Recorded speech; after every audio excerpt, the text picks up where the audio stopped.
క్రైస్తవ్యాన్ని కాస్తంత ఇబ్బంది పెట్టిన ఒక భయంకరమైన ప్రాక్టీస్ ఉంది క్రిస్టియానిటీలో. అది క్రిస్టియన్ ఎథిక్స్ గురించి మాట్లాడుతున్నప్పుడు కూడా మధ్యలో మనం టచ్ చేసాం. మరొకసారి దాన్ని పూర్తిగా ఈరోజు మనం ధ్యానించిపోతున్నాం. క్రైస్తవ నైతిక విలువల్లో బతుకుతున్న మనం ముఖ్యముగా గాడ్స్ విల్ మనకు తెలియాలి. గాడ్స్ విల్ అంటే దేవుని చిత్తం. దేవుని చిత్తం అన్న పదం మనకు అలవాటు, కానీ దేవుని చిత్తం ఏమై ఉందో బైబిల్ని బట్టి మనకు అంతగా తెలియదని ఒప్పుకోవలసిన ప్రాక్టీసులు క్రిస్టియానిటీలో ఉన్నాయి. నా మాటలు అర్థమవుతున్నాయి లేదు? దేవుని చిత్తం అని కొన్ని నెలలు లేదా సుమారు ఒక 2 ఏళ్ళు అవుద్ది అనుకుంటా, లాక్డౌన్ టైంలో ఫస్ట్ వేవ్ స్టార్ట్ అయినప్పుడు నేను మాట్లాడాను. అది ఎంతమంది విన్నారో నాకు తెలియదు, కానీ అదే ఇప్పుడు మరలా చెప్పట్లేదు. కాస్త మరింత మెరుగ్గా మరొకసారి పరిశీలిద్దాం. దేవుని చిత్తం అనగానే సహజంగా మనం ఏమనుకుంటామంటే అన్నీ మనకు అనుకూలంగా జరగడమే దేవుని చిత్తం అనుకుంటాం మనం. మీకు అర్థమవుతుందో లేదో? దేవుని చిత్తం అనగానే మనం అనుకుంటాం మనం ఇలా వెళ్ళి వెంటనే బస్సు వచ్చేయాలి మనకి, అది దేవుని చిత్తం. మనం ఏదన్నా ఉద్యోగం కొరకు ప్రార్థన చేస్తున్నాం అనుకోండి, ఆ ఉద్యోగంలో మనకి ఆ పైన ఆఫీసర్ మనకి ఒత్తిడి చేయకూడదు, మనం అడిగినప్పుడల్లా మనకి సెలవులు ఇచ్చేయాలి, అది దేవుని చిత్తం అనుకుంటున్నాం. మనం హాస్పిటల్కి వెళ్ళిన వెంటనే డాక్టర్ గారు పెద్ద బిల్లు ఏమి వేయకూడదు మనకి, చెప్పండి జస్ట్ వైరల్ ఫీవర్ అండి వెళ్ళిపోండి అనగానే అప్పుడు గాడ్స్ విల్ అనుకుంటాం. దేవుని చిత్తం అనగానే మన మైండ్లో మరి ఎవరు చొప్పించేస్తారో తెలియదు, కానీ మనకు అనుకూలంగా కలిసి రావడం అనుకుంటున్నాం మనం. దేవుని చిత్తం అనగానే మనకు అనుకూలంగా మంచి రాయితీలు జరగడం అనుకుంటున్నామే తప్ప దేవుని చిత్తం అంటే మనకి ఇష్టం లేని శ్రమ కూడా జరుగుద్దని ఎంతమంది అంచనా వేశారు. ఉదాహరణకి పరలోకం నుంచి భూలోకానికి దిగొచ్చాడు మానవ ఆకారంలో. ఎవరు ఆయన పేరేమి? యేసుక్రీస్తు వారు. ఆయనను గూర్చి సుమారు 9 తరగతులు విన్నాం. ఆయన ఉనికి ఏంటో తెలుసుగా? 9 తరగతులు. యెహోవాతో సమానుడు, పరిశుద్ధాత్ముడు సమానుడు, నిత్యత్వము లేదా అమరత్వము, ఆ పదం కన్నా నిత్యత్వం, వారి యొక్క ఉనికి, వారి ప్రారంభమైన అంతమైన వారి ముగ్గురి యొక్క నిత్యత్వం ఎలా ఉందో సుమారు 9 తరగతులు పురాతనమైన అధ్యాయాలు తిరగేసి ధ్యానించి ప్రస్తుతానికి ఆపం. ఇంకేం అవలా. పరిశుద్ధాత్ముడి గురించి మాట్లాడితేనే 1 ఇయర్ మాట్లాడొచ్చు అని చెప్పాను నేను. అలాంటిది యేసుప్రభు కోసం అయితే ఇక రగడే. చాలా వచనాలు ఉన్నాయి. ఈ మధ్యకాలం అరకొరగా వినేసి 3 యెహోవాలట అని టైట్లు. నేను ఆ రోజు నుంచి పిలుస్తున్నాను రండిరా బాబు అని. రారు. మనం అక్కడికి వెళ్ళి అయ్యగారు ఖాళీ ఉందండి అని అడిగితేనట అప్పుడు మనకంట పర్మిషన్ ఇస్తారట. నేను అడుగుతున్నాను ఇప్పుడు కూడా, రండి. మీరు ఎత్తుకున్న వచనాలు మేమేమి సాధవనవే కాదు, మీరు మాట్లాడిన విషయాలు ఆ పాత చింతకాయ పచ్చడి సిద్ధాంతాలు తెలియనివేమీ కాదు. ఇప్పుడు మాట్లాడుతున్న విషయాలు ఇప్పుడు ఏదో గాలి నుంచి ఊడిపడిపోని ఏమి కాదు. ఈ వేరియనిజం, మీకు చెప్పాను, వేరియనిజం అనే ఇజాన్ని చరిత్రలో ఎరగని వారు ఏమి కాదు. సంఘము దాన్ని ఎలా వెలివేసేసిందో ట్రెడిషనల్గా మనకు నైసియా కౌన్సిల్లో పితరులు ఎలాంటి జడ్జిమెంటు ఏరియనిజానికి ఇచ్చారో హిస్టారికల్గా మనం ప్రూవ్ చేసి స్టడీ చేసాం. ఎంత చెబితే అన్నారట, మొత్తం వదిలేసి 3 దేవుళ్ళు అంటండి అన్నారట. అనేసి మళ్ళీ దాని మీద ఎటకాలి. ఈ సోదిగాళ్ళకి సబ్జెక్ట్ మాట్లాడడం రాదు, కానీ తిడతారండి. ఎప్పుడు గుర్తుపెట్టుకోండి, సబ్జెక్ట్ లేనోడు చేసే పని ఏంటి చెప్పనా? నువ్వు అలాంటోడురా, నువ్వు ఎలాంటోడురా, నువ్వు అదిరా, నువ్వు ఇదిరా, నువ్వు పుచ్చిపోయిన వంకాయవే మాట్లాడమంటే ఇంకా పుచ్చిపోతావు. కానీ అది సబబు కాదు. మన క్రిస్టియన్ ఎథిక్స్ ఉన్నాయి మనకి. లవ్, ఒక డిగ్నిటీ, ఎదుటి వారిని హానర్ చేయడం, ఇది మనకు అవసరం. ఇది మనం కూడా మాట్లాడాలంటే మాట్లాడవచ్చు. ఎందుకంటే మనది ఈస్ట్ గోదావరి, మనకి ఎటకారాలు తెలుసు. మాట్లాడడం మొదలెడితే మీకు నిద్ర లేకుండా కూడా చేయగలరు. కానీ అది సబబు కాదు. మనకి సబ్జెక్ట్ అవసరం, సోది కాదు. నువ్వు అలాగా, నువ్వు ఇలాగా, నేను లావు, నువ్వు సన్నము, నువ్వు పొట్టు, నేను పొడవు, ఈ బాడీ సేమింగ్ వద్దు. సబ్జెక్ట్ మీద మాట్లాడండి, సిద్ధాంతాలు మాట్లాడండి, మౌలికమైన క్రైస్తవ సిద్ధాంతాలు మాట్లాడండి. అది మాట్లాడండి అంటున్నానంటే మీ జీవితంలో తినంగా ఒక సబ్జెక్ట్ మాట్లాడడం మీకు రాదు. పుచ్చంకాయలు, కాకరకాయలు, ఉల్లిపాయలు, ఏవి తింటే బాడీకి మంచిదో, ఎలాంటి ఇయర్ ఫోన్స్ వాడాలో, ఎలాంటి లేటెస్ట్ ఫోన్లు వాడాలో ఇవి బాగా చెప్తారు. ఎందుకంటే మీకు మార్కెటింగ్ బాగా తెలుసు. ఇవి చెప్పలేరు.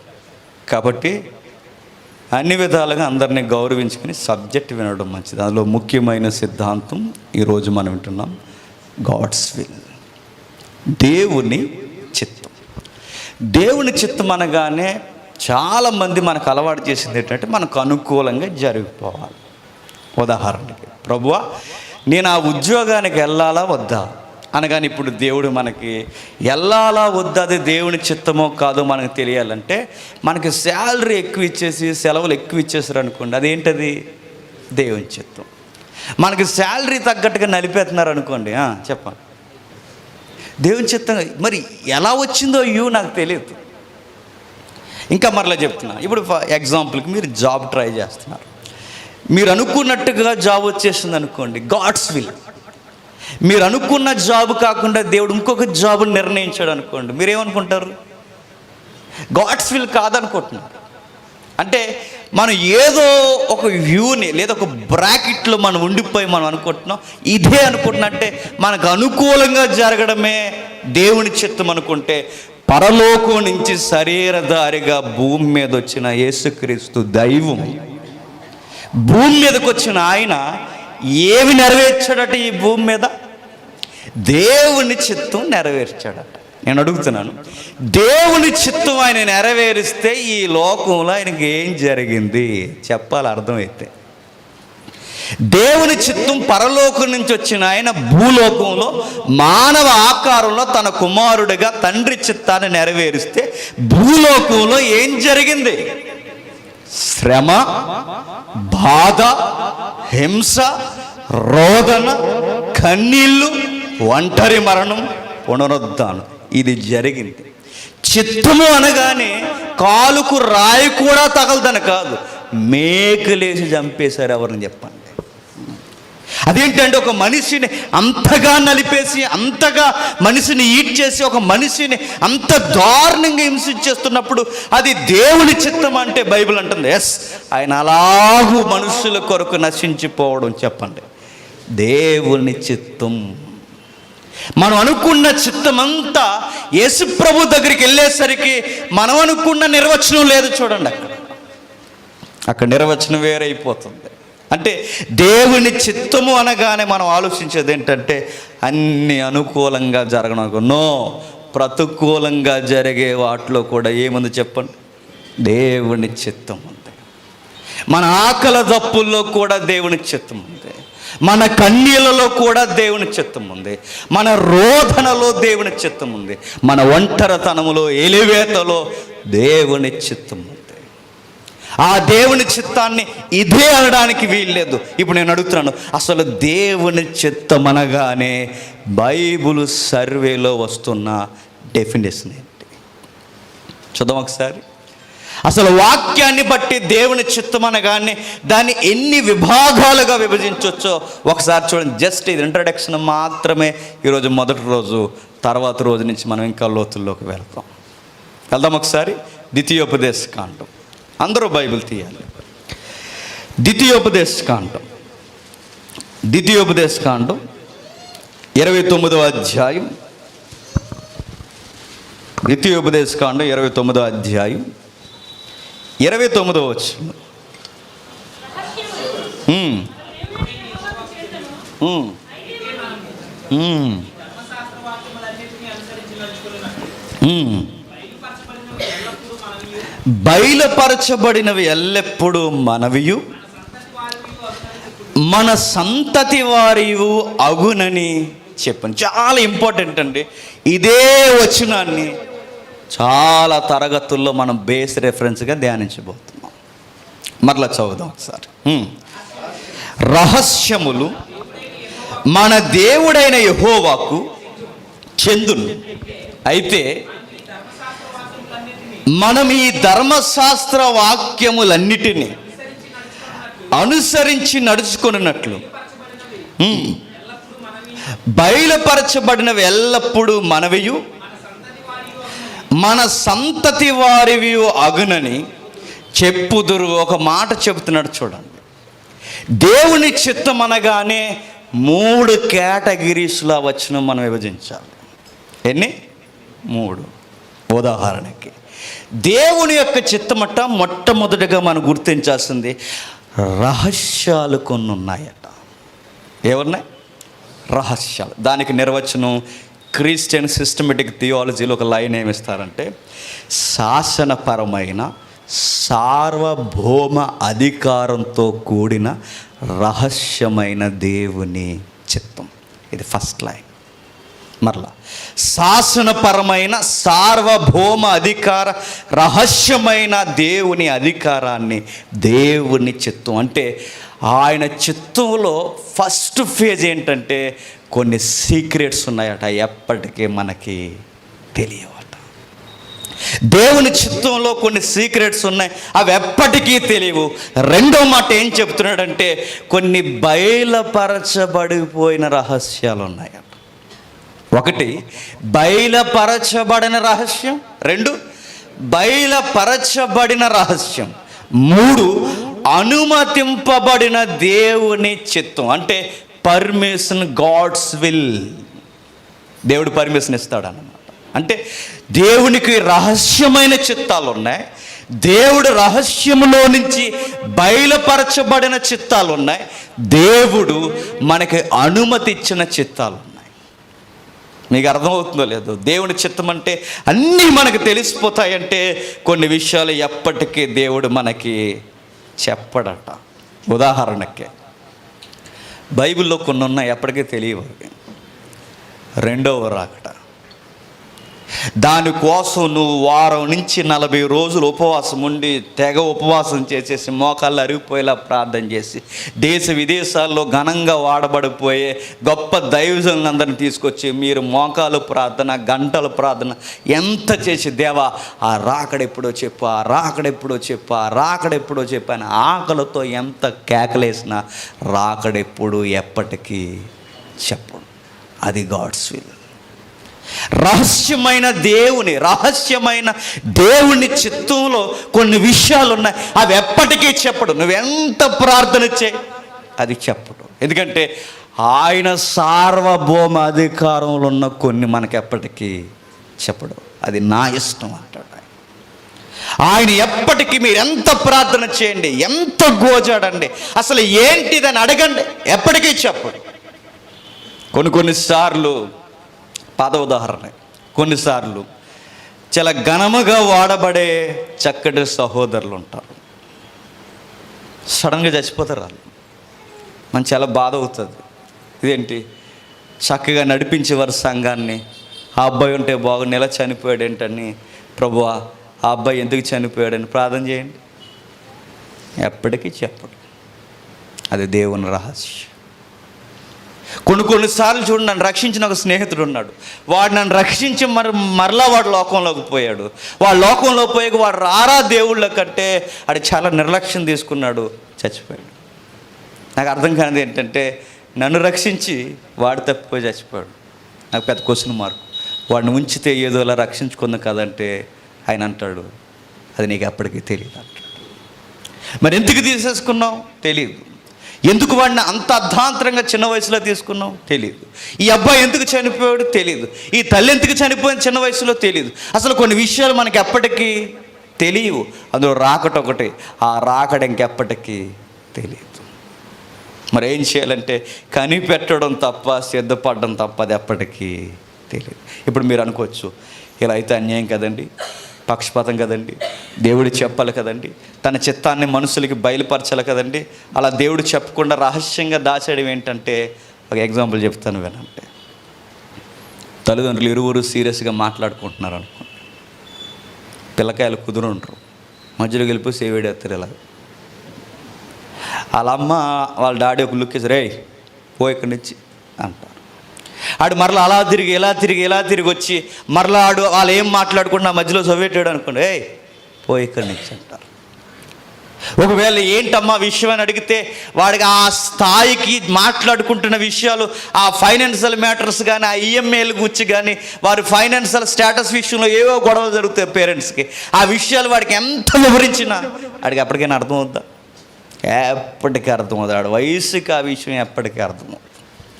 ఆ వయసుకి వాడికి అర్థమవుతుంది. ఎంత వివరించినా పెద్దవారు మాట్లాడుకునే ఆ విషయాలు ఆడికి అర్థం చేసుకునే వయసు లేదు.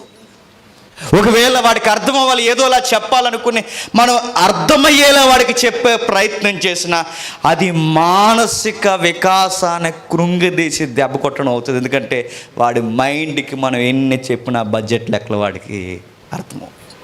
వాడికి అర్థం, ఎందుకంటే ఆ వయసుకి వాడికి ఎక్కదు. సేమ్ దైవ చిత్తంలో ఎన్నో విషయాలు ఉన్నాయి, ఆయన ముందు మనం చాలా చిన్నోళ్ళు.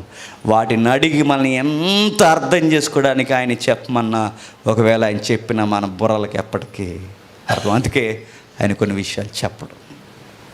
అది మనం అనుకుంటే ఎందుకు చెప్పట్లేదు? అహమా, అహంకారమా, గర్వమా, మానవుడంటే తక్కువ చూపు అంటే కాదు. అలా చెబితే అది నీ ఆరోగ్యానికి మంచిది కాదు. ఆయన చెప్పడు కొన్ని విషయాలు. ఆయన ఎందుకు దాచేసాడంటే అది ఒకే ఒక్కటి, ఆయన దాయడానికి కారణం ఏంటంటే ఆ రహస్యాలు మన బుర్రలకి అర్థమవు. ఇంకా మీకు బాగా అర్థం కావాలి అంటే దేవుడి చిత్తం సర్వాధికారమైన ఫస్ట్ లైన్ చూస్తున్నాము.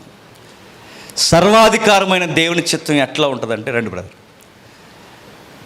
ఒక సర్కిల్ తీసుకుని, ఒక వృత్తం తెలుసుగా, ఇలా రౌండ్ సర్కిల్, ఒక పెద్ద సర్కిల్ మనం తీసుకున్నాం అనుకో. చూడుతాము అది ఏమైనా పడింది ఒకసారి, సర్కిల్ ఏమన్నా, ఒక రౌండ్ సర్కిల్ మనం తీసుకున్నాం అనుకోండి, ఇలా రౌండ్ సర్కిల్ ఉంటుంది తెలుసుగా మనకి. అదిగో చూడండి, ఆ 3 లైన్స్ ఈ వారానికి మనకు వద్దు, కానీ లాస్ట్ లైన్ ఒకటి తీసుకోండి. లాస్ట్ లైన్ గుర్తుందిగా, లాస్ట్ సర్కిల్ వృత్తాంతం. మధ్యలో ఆ విల్లన్న దగ్గర చిన్న డాట్ పెట్టండి, ఒక చిన్న డాట్, ఏదో ఒక పెన్నుతో పెట్టినట్టు అనుకోండి. ఇప్పుడు ఎలుగని పెడతారు, పోనీ అదిగో అదే యారో మార్క్ చూడండి. ఇప్పుడు ఇంత పెద్ద సర్కిల్లో దానికి సెంటర్ ప్లేస్ ఉంది. ఆ సెంటర్ ప్లేస్ ఏంటంటే ఈ అనంతమైన విశ్వం అట. ఆ సెంటర్ ప్లేస్లో ఆన్ అయి ఉంటే ఈ మొత్తం సర్కిల్ ఉంది చూసారా, ఆ సర్కిల్ అంతా దేవుని ఉనికి ఆవహించుందట. నీకు అర్థమైందో లేదో మరి, చాలా పెద్ద విషయాలండి. సెంటర్లో ఉన్న డాట్ ఏదైతే ఉందో, ఆ యారో మార్క్ ఏదైతే ఉందో, ఆ యారో మార్క్ మొత్తం ఈ యూనివర్స్ అనుకుంటే, మొత్తం ఈ విశ్వం ఉందిగా, మనకు కనిపించి అంటే మ్యాటర్, డార్క్ మ్యాటర్ ఏదైతే ఉందో మొత్తం ఈ విశ్వాన్ని మనం తీసుకుంటే, ఈ ఉనికి, ఈ మానవ ప్రపంచం, ప్రకృతి, గాలి, ఈ ఆకర్షణ వికర్షణ, స్పేస్లో మొత్తం వాతావరణం, యూనివర్స్ అంతా తీసుకుంటే ఇదంతా కలిపి ఎంత ఉంటుందట? ఆ మధ్యలో ఆ డాట్ ఉంది చూసారా, అంత ఉంటుందట. మరి మిగిలిన అదంతా ఏంటంటే అది దేవుని ఉనికి ఆవహించుందట. నేను అడుగుతున్నాను, ఉన్న డాట్లో మనకేమైనా అర్థమైందా? మిమ్మల్ని అడుగుతున్నాను నేను. ఆ సెంటర్ను మనం గుర్తించిన, ఆ స్పేస్ అనే పేరు పెట్టుకున్న ఆ విశ్వంలో ఉన్నదన్న పూర్తిగా మనకు అర్థమైందా? అర్థమో లేదు. ఆ విశ్వంలో పూర్తిగా ఒక మాట మాట్లాడితే సైంటిఫిక్గా, సైన్స్ పరంగా ఎంత అభివృద్ధి చెందామని మానవులుగా మనం ఎంతో చెప్పుకుంటున్నాం. సైన్స్లో అభివృద్ధి పొందామని ఎంతో చెప్పుకుంటున్నాం. కానీ ఒక మాట అడుగుతున్నాను, ఇంత అభివృద్ధి పొందిన మనం ఎప్పటికీ భూమికి ఉపగ్రహమైన చంద్రమండలాన్ని పూర్తిగా మనిషి తెలుసుకున్నాడా? పూర్తిగా అడుగుతున్నాను నేను. వెళ్ళొచ్చాడా? కాదు, వెళ్ళొచ్చారు, జెండా వేసారులేండి, ఒప్పుకుంటున్నాం. పూర్తిగా తెలుసుకున్నాడు. ఎప్పటికీ డౌటు. చంద్రయాన్ 1, చంద్రయాన్ 11, 12, 20, 23 ఎన్ని మన ఇండియా నుంచి వదిలినా, అట్నే చైనా వాడు వదిలినా, నాసా నుంచి వదిలినా, ఎప్పటికీ ర్యాకెట్లు సగానికి సగం దేని మీదకి వదులుతున్నారంటే ఉపగ్రహం మీదకి. భూమికి ఉపగ్రహమే పూర్తిగా అర్థం లేదు. గమనించండి, భూమికి ఉపగ్రహమే పూర్తిగా అర్థమే లేదు. ఈ సెంటర్లో విశ్వమంతా ఉన్న విశ్వమే ఒక డాట్ అయితే, డాట్లో ఇంకెంత స్మాల్ డాట్ ఉపగ్రహం ఉంటుంది చెప్పండి. ఇంక అర్థం కాకపోతే రేపు పొద్దున్నే తూర్పు అయిపోయింది చూసుకోవడమే. ఇదంతా ఒక డాట్ అయితే, ఇప్పుడు ఇందులోనే ఇదే ఒక చిన్న పాయింట్ అయితే, ఈ చిన్న పాయింట్లో ఉపగ్రహం ఎంత? ఇంకా మీకు అర్థం కావాలంటే యూనివర్స్ ఇమేజ్లో ఉన్న ఒకసారి మీరు చూడండి. జస్ట్ మీకు జస్ట్ ఇంట్రడక్షన్ అంతే. ఈరోజు యూనివర్స్ ఇమేజ్లు చూద్దాం ఒకసారి. ఈ మధ్యకాలంలో జేమ్స్ వెబ్ టెలిస్కోప్ ఒకటి వెళ్ళిందిగా, రకరకాల ఫోటోలు పంపించేస్తుంది. ఆ ఫోటోలు చూసి ఎలకిపిచ్చెక్కిపోతుంది ఈ మధ్య. ఇంకా నెక్స్ట్ అది అలా ఉంచండి. చూడండి ఒకసారి, మన భూమి అనుకోండి కొంచెం నల్లగొంది ఎట్టాను అనుకోండి, లైట్ లేదు అక్కడ స్టూడియోలో అనుకోండి కొంచెం. ఏవో కనిపిస్తున్నాయి చూడండి మీకు, మిలుక్కుమని. ఏంటవి? స్టైల్గా పిఓపి కంటించినాయి అనుకోకండి, నక్షత్రాలు. నేను అడుగుతున్నాను, చిన్న డాట్లలో కనబడుతున్నవి మన భూమి కన్నా 13 లక్షల రెట్లు పెద్దది ఒక నక్షత్రం. 13 లక్షల రెట్లు పెద్దది. అంత పెద్ద నక్షత్రం కొన్ని కలిపితే అదొక పాలపుంత అవుద్దట. మనం చదువుకున్నామే టెక్స్ట్ బుక్లో. ఇలాంటి పుంతలు ఎన్నో కలిపితే మళ్ళీ వాటిని జాగ్రత్తగా విభజించుకుంటూ వస్తే కొన్ని కుటుంబాలు ఉంటాయట. ఆ కుటుంబంలో కుటుంబం అంతే. ఏ కుటుంబం? రాజుల కుటుంబం కాదు, చెప్పండి, సౌరు కుటుంబం. ఆ సౌరు కుటుంబంలో మరలా మీరు గమనించండి, మనకి మెయిన్గా సూర్యుడి నుంచి మూడో గ్రహంలో మన ఉనికి, మన క్యాస్ట్లో మన గొడవలు, నువ్వెంత తోపు తురుమని మన గొడవలు ఎక్కడ ఈ స్పేస్లో మళ్ళీ ఈ చిన్న రవ్వ మీద నువ్వెంతరా నేనెంతరా, జాబ్ రాకపోతే చచ్చిపోవడం. ఏది యూనివర్స్లో చచ్చిపోవడం, మళ్ళీ అదొక విడ్డూరం. ఇవన్నీ చూసినోడు చచ్చిపోడండి, తెలియక చచ్చిపోతున్నాడు. ఇవన్నీ మీరు చూడండి. ఇదంతా ఒక ఎత్తు అయితే, ఇప్పటికీ గుర్తు ఏంటంటే కొన్ని గ్రహాలు సెంటర్లో మనకి సూర్యుడు ఉన్నాడు. ఈ సూర్యుడిలో మనది ఒక కుటుంబం. దీన్ని నవ అన్నారు, లేదు 8 అన్నారు. ఇప్పటికీ క్లారిటీ లేదు. సరే, ఎన్నో కన్నీ. ఈ సూర్య కుటుంబాన్ని సెంటర్లో సూర్యుని తీసుకోండి, ఇక్కడి నుంచి గ్రహాలు తీసుకోండి, ఇదంతా ఒక లైన్గా తీసుకున్నాను అనుకోండి. ఎప్పటికీ ఎంత టెక్నాలజీ పెరిగినా మన స్పేస్ ర్యాకెట్స్ ఏవైతే ఉన్నావో అసలు ఇది దాటి బయటికి వెళ్ళలేదట ఇప్పటికి వచ్చి. మీకు అర్థమవుతుందో లేదో? మీకు అర్థం కావాలంటే ఇదిగో ఇప్పుడు అదే భూమి అనుకోండి, ఈ చివరంచే మన సూర్య కుటుంబానికి అంచు అనుకోండి. ఈ చివరంచు ఉందిగా, ఇది మన యూనివర్స్, మన సూర్య కుటుంబానికి ఉనికి ఇదే చివరి అనుకోండి. ఇప్పుడు ర్యాకెట్ ఎంత తిరిగినా ఎక్కడ తిరుగుతుందంటే ఆ భూకక్షలోనే తిరిగి ఆ పక్క ఉపగ్రహం మీదకి వచ్చిందే తప్ప ఎప్పుడో 89, 85 ముందు ఎప్పుడో వదిలేరట. అది 35, 45 సంవత్సరాల నుంచి ఇంకా ప్రయాణం చేస్తున్నా ఆ అంచుకు కాదు కదా, కనీసం ఆ మిడ్డుకు కూడా రాలేదట. అర్థమైపోతే ఇంక నేను ఏం చేయను, ఎందుకంటే మన సైంటిస్ట్ కాదు. అది మనకి మ్యాథ్సే పోయినాయి. ఇక్కడ అర్థం చేసుకోండి. అక్కడి నుంచి మనం అలా బయలుదేరుకుంటూ వస్తే అసలు అక్కడ కనిపిస్తున్న అది ఏదో ఒక వెలుగులో చూస్తారా, ఆ స్పేస్ దాటి కూడా మనం రాలా. మరి ఇదంతా కలిపితే ఇంకెంత ఉందంటే, ఇలాంటి కుటుంబాలు, సూర్య కుటుంబాలు, వీటన్నిటినీ కలిపితే దాన్ని ఖగోళం అని పేరెడితే ఇప్పటికీ దొరకని ఎంతో డార్క్ మ్యాటర్తో నిండిపోయిన యూనివర్స్ చూడండి.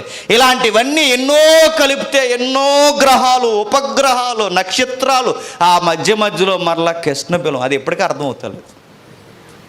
మొన్నే నాసా అబ్బోవాడు ఒక వీడియో రిలీజ్ చేయడు. నిజంగా అది వింటే భయపడిపోతామండి. ఎంతమంది విన్నారో కానీ. నాసా వాడు కృష్ణబిలంలోంచి సౌండ్ ఎలా వస్తుందని దాని డెసిబిల్స్ తగ్గించి మనకు రిలీజ్ చేశాడు. తెలుసా అది ఎలా వస్తుంది అనుకున్నారు? అదో రకంగా అరుతుంది. అది ఆ అరుపు చూస్తుంటే కొంతమంది అన్నారు అది ఏంటనుకుంటున్నారు, ఓము అన్నారు. మనోళ్ళు కొంతమంది అన్నారు అదే భూమి కలుగును కాకన్నారు కదా, చూడండి భూ అంటుంది అన్నారు. వీలైతే అది యూట్యూబ్లో అందరు రెడీగా. అది వింటారు ఒకసారి, ఏమైనా వింటారా? సరే విందామా? అవుతుంది తమ్ముడు. మళ్ళీ దానికి ఏం జాకెట్ అలా ట్రై చేయి.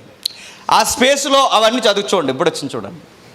స్పేస్లో కూడా ఇవి ఊహ ఇప్పటికే వెళ్ళి ఆవిడ దగ్గర నుండి ఫోటో తీయలేదు. అది ఆ మధ్యలో ఏవో మనకి ఏదో కనబడుతున్నాయి చూడండి స్వరంగాల్లా. ఈజ్కొల్టీ ఎంసీ స్క్వేర్. ఐన్స్టీన్ గారు చెప్పింది ఏంటి చెప్పనా, ఎక్కడి నుంచి అక్కడికి దారి ఉందన్నది ఎంత వాస్తవమో స్పేస్లో ఉన్నట్ట ప్రజెంట్ నుంచి అట ఫ్యూచర్కి వెళ్ళిపోవడానికి కూడా దారులు ఉన్నాయట. ఇంక ఇది అర్థమవుతుంది మనకి. మీకు అర్థమైందో లేదు. ఎప్పుడైనా చెబుతామండి సరదా బెల్ల ఉంటుంది. నిజంగా అలా ఉంటాం మనం. అందుకే ఫిజిక్స్ తెలిస్తే సైంటిస్టులు అయిపోతాం, ఫిజిక్స్ సరిగా తెలియకపోతే పిచ్చోలం అయిపోతాం. అందులో కూడా అంటే ఇప్పుడు ఇందులోకి వెళితే ఆ స్పేస్లోకి మనం వెళ్తేనట మ్యాటర్, టైం, స్పేస్, దానికి ద్రవ్యరాశి ఏదైతే ఉందో ఇవన్నీ అమాంతం ఒక్కసారే దాని విలువలు మార్చేసుకుంటుందట. టైం కూడా ఆగిపోద్దట. అక్కడికి వెళ్ళేసరికి మన ద్రవ్యరాశి కూడా మారిపోద్దట. అక్కడికి వెళ్ళేసరికి ఏమవుద్దంటే వర్తమానంలో ఉన్న మనం ఆ లోపలికి వెళితే ఏమవుద్దంటే ఆయన ఊహించి చెప్పింది వెళితే గతంలోకైనా వెళ్ళిపోవచ్చట, లేకపోతే ఫ్యూచర్లోకైనా వెళ్ళిపోవచ్చట. అలా కూడా జరుగుద్దంటే జరగవచ్చు జరగకపోవచ్చని ఈ ఓల్డ్స్ని చూసి ఎప్పటికీ సైంటిఫిక్ టెంపర్లో మాట్లాడుకుంటున్నారంటే నమ్మగలరా? ఇవన్నీ నేను ఎందుకు చెప్తున్నానంటే ఉన్నవే సరిగ్గా మనకు అర్థం అవ్వలేదంటే, ఉన్నదే మనకు సరిగ్గా అర్థం అవ్వలేదంటే, ఈ విశ్వమే మనకు సరిగ్గా అర్థం అవ్వట్లేదంటే అనంతమైన దేవుడు ఏమై ఉన్నాడో మనకు పూర్తిగా తెలిసిందంటారా? నెవర్. ఇంకా మీకు తెలియాలంటే ఇలాంటివన్నీ చూసిన తర్వాత అంటాం దేవుడు ఉన్నాడంటారా? నిజంగానే ఆ ఓల్డ్ చూస్తుంటే నాకు అనిపిస్తుంది లేడని, వెనకాల ఏదో గ్రహాంతర జీవి ఉంటుంది అనుకుంటాము. ఉన్నాడో లేదో చిన్న లాజిక్, రీజనబుల్ లాజిక్ ఎదుగుతాం. ఎప్పుడు గుర్తుపెట్టుకోండి, దీనికి ఒక సీలింగ్ మనం సెట్ చేసాం. అప్పుడు గోడలు ఎలా ఉండేది మీకు తెలుసు. దీనికి ఒక పేపర్ నైస్గా మనం అంటించాం. దీనికి ఒక బ్యాక్గ్రౌండ్ ఇచ్చాం. ఇక్కడ మీరు కూర్చోడానికి చక్కగా పరదాలు వేశారు. దీనికి ఒక టేబుల్ పెట్టాం, ఒక డయాస్ పెట్టాం, మైక్ ఇచ్చాం. ఇదంతా ఒక ప్లానింగ్ మీకు కనబడుతుందా లేదా చెప్పండి? ఒక ఐడియా ఉందా? ఒక ఐడియా మనకు కనబడుతుందంటే దీని వెనకాల మైండ్ ఉందంటారా లేదంటారా చెప్పండి? ఒక ఐడియా మనకు కనబడుతుంది, ఒక సిస్టమేటిక్ మనకు కనబడుతుంది, ఒక సిస్టమ్ మనకు కనబడుతుంది, ఒక ఐడియా మనకు కనబడుతుందంటే దాని వెనకాల ఏముందని? మైండ్ ఉందని. ఇప్పుడు యూనివర్స్లో కూడా ప్రతీది ఒక సిస్టమేటిక్గా ఉందట. ప్రతీది ఒక ఐడియా అంటే యూనివర్స్లో ఒక క్రమం, ఎప్పటికొక లెక్క. ఇంకా విషయం ఏంటి చెప్పనా, మండే చూసాను నేను. వాటర్ మనం వదులుతాం ఆ పైపులో నుంచి, ట్యాప్లో నుంచి అప్పుడప్పుడు మనకి ఆ వాటర్ డ్రాప్స్ పడుతుంటాయి ఇలా లైన్గా. ఆ డ్రాప్స్ పడ్డానికి కూడా యూనివర్స్లో ఒక లెక్క ఉంటుందట. ఆ లెక్కను మనం కోట్ చేస్తే ఈ చిన్న డ్రాప్కి యూనివర్స్కి కూడా ఒక ఇంటర్నల్ లెక్క ఉంటుందట. ప్రతిది ఒక లెక్క, ఒక ఐడియాలజీ. కోడిగుడ్డుకు ఒక ఐడియాలజీ, గ్రహానికి ఒక ఐడియాలజీ. ఇంత ఐడియాలజీ, ఒక సిస్టమ్ కనిపిస్తుందంటే, సిస్టమ్ ఉంది, ఐడియా ఉందంటే దాని వెనకాల ఏముందని? మైండ్ ఉందని. ఆ మైండ్నే బైబిల్ అంటుంది దేవుడు అని. అంటే ఒక లెక్క, ఒక క్రమం మనకు కనబడుతుందంటే దేవుడు ఉన్నాడు. అనంతమైన విశ్వంలో ఎప్పటికీ మనకు ఉపగ్రహం గురించే సరిగ్గా తెలియలేదు. రేపొద్దున ఈ చివరి గ్రహం గురించి ఏమైనా అంచనేసామంటే అది పూర్తిగా మనకు తెలియలేదు. ఆశ్చర్యకరమైన మాట ఏంటంటే సముద్రంలో ఎప్పటికీ ఎన్ని జీవరాశులు ఉన్నాయో సరి అయిన లెక్క లేదు. బెర్ముడా ట్రయాంగిల్లో ఏం జరుగుతుందో ఇప్పటికీ తెలియదు. బెర్ముడా ట్రయాంగిల్ తెలుసుగా, ఫ్లైట్ వెళ్ళిందట, లోనకు పోయిందట. ఎందుకు వెళ్ళింది ఎవరికి తెలియదు ఇప్పటికి. అప్పుడప్పుడు కొన్ని వార్తలు అంటే భూమి మీద ఉన్న కొన్ని విషయాలే మనకు తెలియవు. అక్కడ ఏదో పెద్ద సుడుగుడు వస్తుంది, దాని లోపలికి లాగేస్తుంది అంటే అదే ఎందుకు లాగేస్తుంది తెలీదు. పోనీ లోపల పోయాక ఏం జరుగుతుందో చూసొస్తే చెప్పేవాడు ఎవడు ఉండవు. ఇక మనకు అందనవి చాలా ఉన్నాయి. మన జీవరాశినే సరిగ్గా అర్థం చేసుకోలేదు. సముద్రంలో ఉన్న జీవరాశినే సరిగ్గా లెక్కలేదు. ఉపగ్రహాన్నే పూర్తిగా తెలుసుకోలేదు వెళ్ళొచ్చినా కానీ.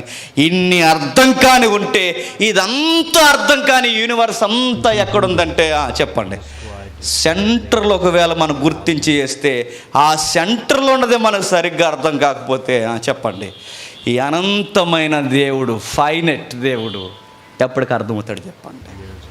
ఇన్ఫైనెట్ దేవుడు, గుర్తుపెట్టండి.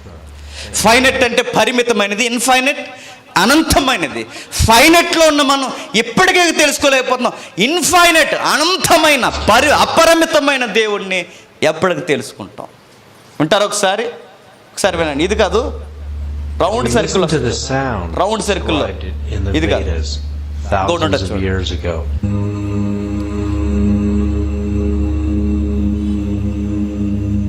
బ్లాక్ హోల్ సౌండ్ లేటెస్ట్గా 2 వీక్స్ బ్యాక్ వచ్చింది. వీలైతే చూడండి. మరో మాట చూద్దాం, ఒకసారి చదువుదాం వాక్యాన్ని, ఒకసారి చదువుదాం. ద్వితీయోపదేశకాండం 29వ అధ్యాయం, 29వ అధ్యాయం 29వ వచనం. అయితే మనము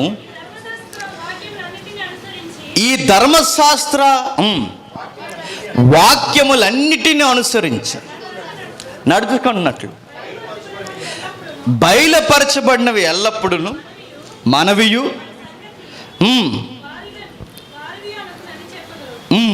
రాస్తున్న మాట చూడండి. అక్కడ చెబుతున్న సంగతిని మీరు గమనించండి ఒకసారి. రహస్యమైనవి ఎప్పుడు ఎవరివట? యెహోవా వశమట. అవి ఎప్పటికైనా మనకు తెలుస్తాయి అంటే ఎప్పటికి కొన్ని విషయాలు మనకి తెలియవు. ఎప్పటికీ మనం గ్రహించగలమంటే ఎప్పటికీ మనం గ్రహించలేం. ఉదాహరణకి ఇన్ని గ్రహాలు ఎందుకు పెట్టాడో దేవుడు మనకి ఎప్పటికీ తెలియదు. మనం అనుకుంటాం సీరియస్గా, భూగ్రహం ఒకటే ఉంటే సరిపోదని కదండి, ఇన్ని గ్రహాలు ఎందుకండి అని. భూగ్రహం ఒకటే ఉంటే సరిగ్గా మనకు సరిపోయేది. ఇంత రణగుణ ధ్వనులు ఇవన్నీ మనకు అవసరం అంటారా? అది ఒకటే ఉంటే సరిపోను. అయినా శనిగ్రహానికన్నా ఉపగ్రహాలు ఎందుకంటారు అంటాం. కొన్ని విషయాలు మనకి ఎప్పటికీ తెలియవు. అవి ఎప్పటికీ మనం తెలుసుకునే ప్రయత్నం చేసినా మన ఊహలకు అందదు. నేను పెడుతున్నాను చూడు తమ్ముడు, అవి ఎప్పటికీ మనం ప్రయత్నం చేసినా మనకి అగమ్య గోచరం అవుతాయి. చూడండి, ఈ విశ్వంలో ఒక విచిత్రమైన వీడియో బయటకు వచ్చింది, చూడండి ఒకసారి. నీకు పెట్టి అది చూడండి, ఇది రియల్ సౌండ్. ఒకసారి చూడండి ఒకసారి.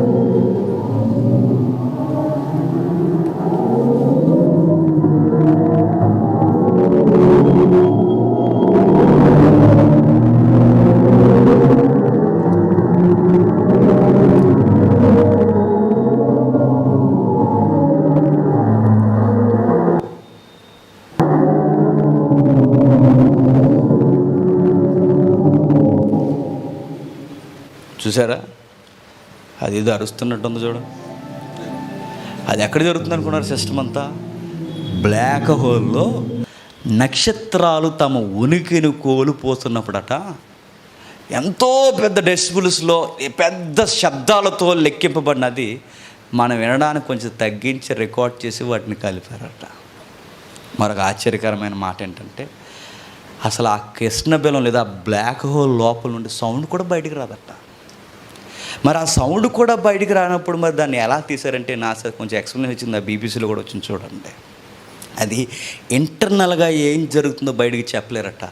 దాని ప్రారంభంలో జరుగుతున్న దాన్ని అంచనా చెప్పారు. నేను అడుగుతున్నాను, దీనిలోనే ఎలా ఉంటే, చిన్న హోల్లోనే విశ్వంలో ఎలా ఉంటే, ఈ విశ్వం అంతా మనకు అర్థం కాని ఎన్ని శబ్దాలు ఉండి ఉంటాయో చెప్పండి.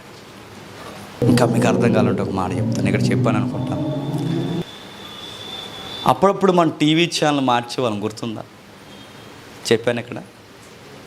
టీవీ ఛానల్స్ మనం మారుస్తున్నప్పుడు మధ్యలో సౌండ్ వస్తుంది. సౌండ్ ఎందుకు వస్తుందంటే, పేలు వచ్చేసింది అనేవారు. పేలు కదా అవి, నీకు ఎంచోపు స్నానం చేయక పేలు కూడా నీకు పేలు వచ్చేసినాయి, సొక్కొచ్చేసింది కాదు. మధ్యలో ఒక సౌండ్ వస్తుంది, మీరు అబ్జర్వ్ చేయండి. ఎఫ్ఎం మార్చినప్పుడు కూడా ఎఫ్ఎంకి ఛానల్కి మధ్యలో సౌండ్ వస్తుంది, మీరు చూడండి. ఆ సౌండ్ ఏంటంటే తెలుసా? ఈ విశ్వంలోనట ఎప్పటికీ మనకు అర్థం కాని, విశ్వం పుడుతున్నప్పుడు పేలిపోయిన తరంగాలు మన అనంతమైన విశ్వాన్ని ఎలా ఆవహించున్నాయట.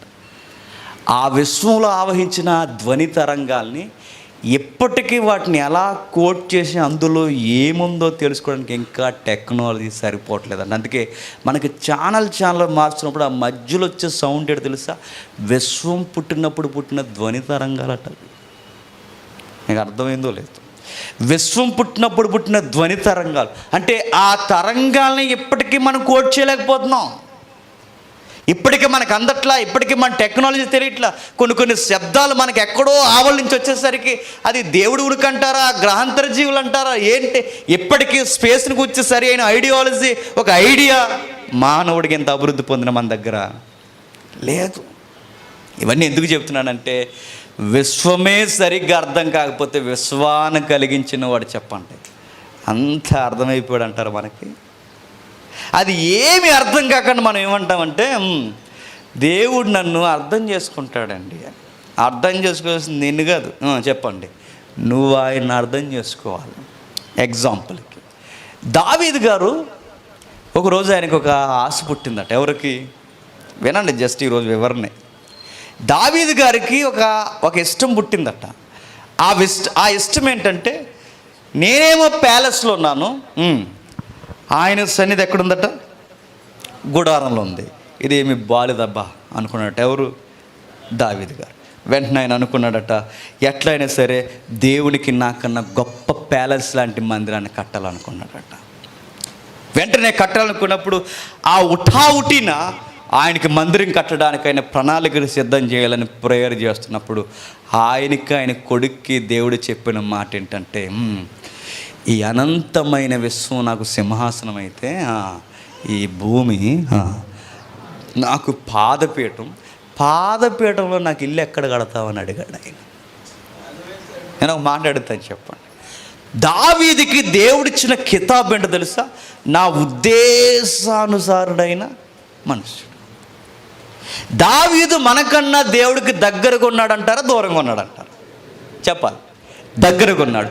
దేవుడికి ఎంత దగ్గరగా ఉన్నాడంటే, ఎస్ నేను ఇలాగే అనుకుంటున్నానని దావీదు చేసిన ఏ పని అయినా, అంటే అది ఒకటి పక్కన పెట్టండి, ఒక కేసు ఉందిగా, అది పక్కన పెట్టండి. ఆయన ఏ పని చేసినా ఎస్ ఇది నా చిత్తమే, నా ఉద్దేశానుసారుడైన మనుష్యుడని దావీదుని అన్నాడట. నేను అడుగుతున్నాను, తన ఉద్దేశానుసారుడైన మనుష్యుడికే, దావీదుకే దేవుని ఉనికి పూర్తిగా అర్థమవుక అన్నాడట, నీకు మందిరం కడతా అన్నాడట. నీకు అర్థమైందో లేదు? ఆయనకు అత్యంత ఇష్టమైన వాడు, హృదయ స్పందనకి దగ్గరకున్న వాడికే దేవుడు సరిగ్గా అర్థం కాకపోతే దావీదు కన్నా గొప్పలమా మనం? దావీదు కన్నా బాగా అర్థమైపోయాడు అంటారు మనకి.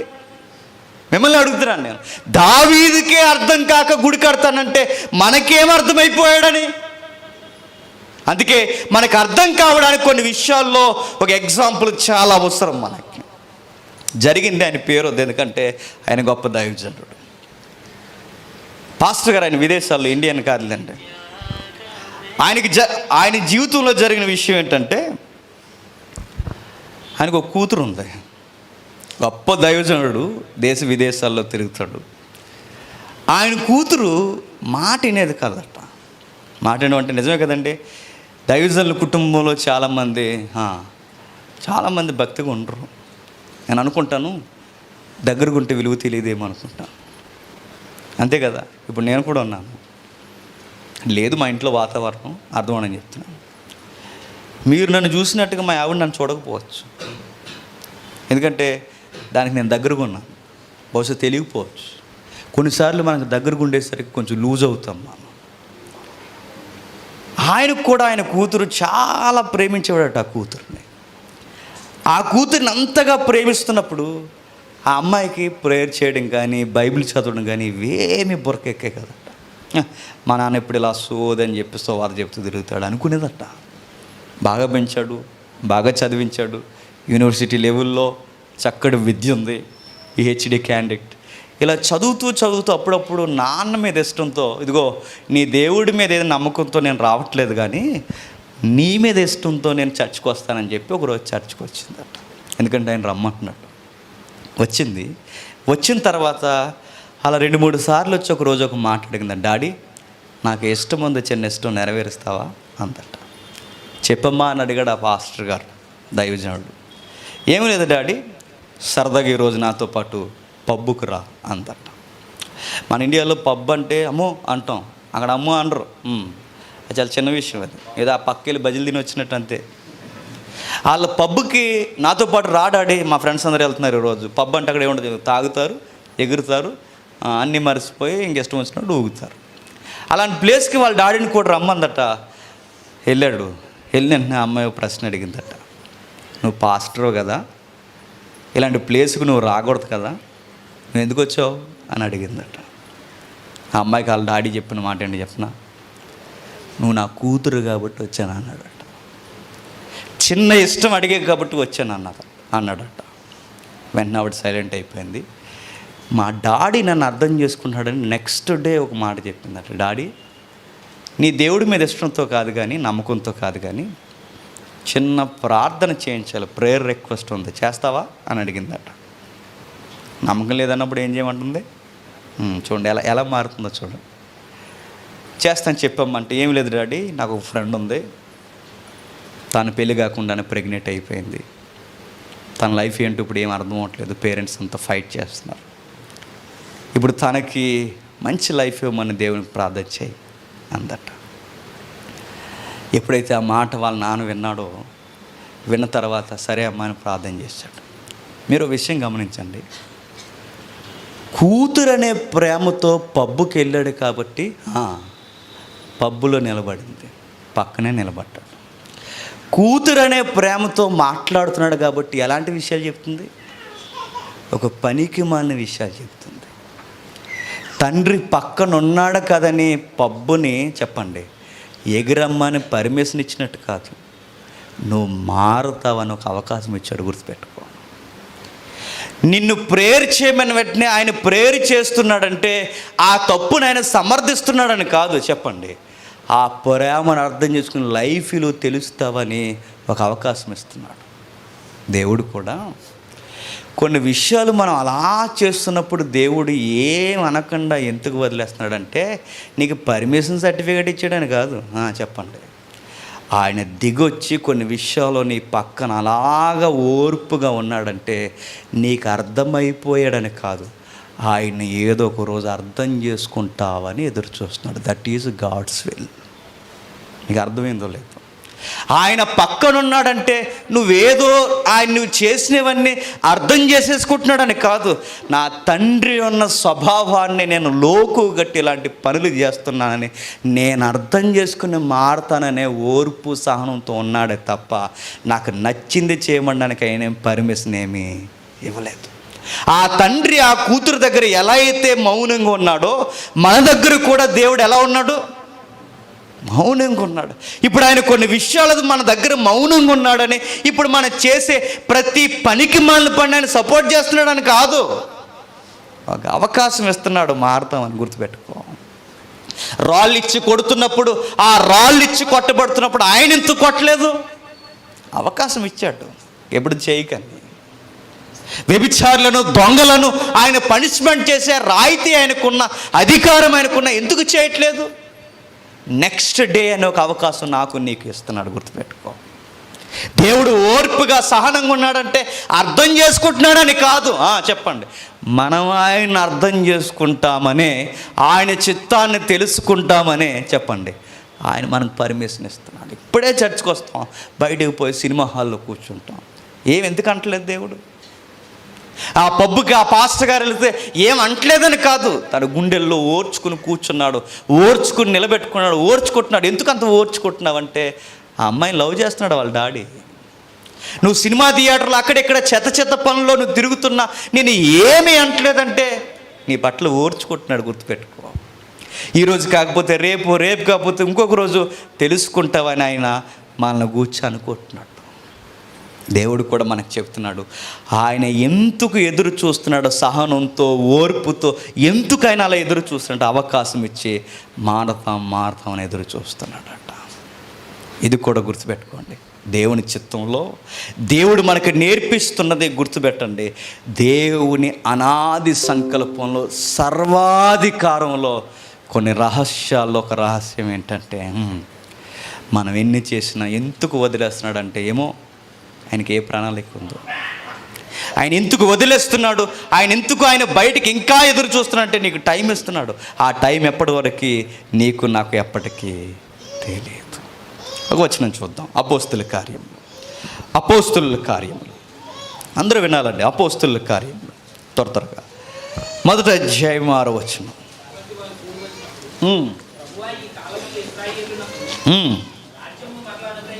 ప్రభువా ఈ కాలమునకు ఇశ్రాయేలుకు రాజ్యమును మరలా అనుగ్రహించదవా? ఆయనను అడగగా ఆయన కాలములను సమయములను తండ్రి తన స్వాధీనమందు ఉంచుకొని ఉన్నాడు. వాటిని తెలుసుకొనుట మీ పని కాదు. గుర్తుపెట్టుకోండి, దేవుడు మన స్థాయికి దిగొచ్చి బైబిల్లో మాట్లాడుతున్నాడు.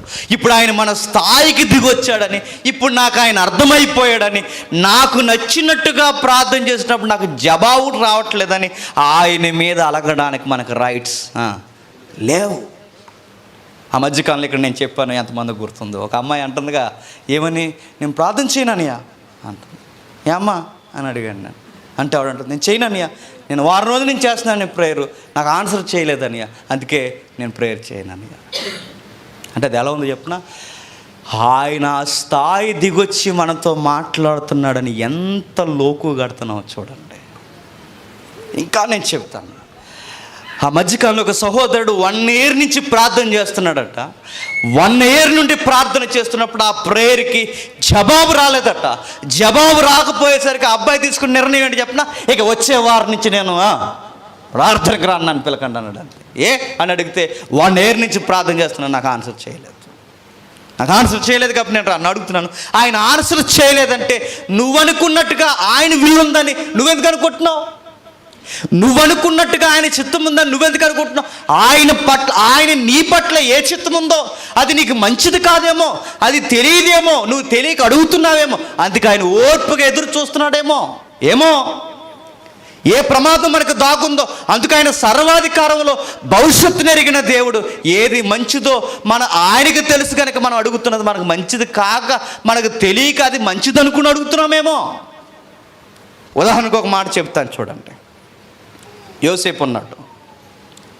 యోసేపు గారినట్ట నిన్న ఎఫ్బీలో చూసాను, భలే ఉంది అది. యోసేపు గారినట్ట తీసుకెళ్ళి గోతులు ఎలా పడేసేయాలని అన్నలందరూ ప్రణాళికలు వేస్తున్నారట. ఎలా మా తమ్ముడిని గోతులు వేసేయాలని యోసేపుని అన్నలందరూ ప్రణాళికలు వేస్తుంటే దేవుడు అటు సైడ్ నుంచి ప్రణాళికలు వేస్తున్నాడు. ఏమని చెప్పినా, ఆ గోతులో పడేసిన వెంటనే ఈ అబ్బాయిని తీసుకెళ్ళి రాజభవనంలో ఎలా పెట్టాలని దేవుడు అటు నుంచి ప్లాన్లు వేసుకొస్తున్నాడు. మనకు అర్థం కానిది ఏంటంటే, గోతులో పడిపోతున్నాం అనుకుంటున్నాడు తప్ప ఆ గోతులో నుంచే నేను సింహాసనం మీద తీసుకెళ్ళడానికి రెడీగా ఉన్నాడని ఆ చిత్తం మనకు ఎప్పటికీ అర్థం అవుతుంది. చెప్పండి, నా లైఫ్లో జరిగిన ఒక మాట చెప్తాను, గుర్తుపట్టండి.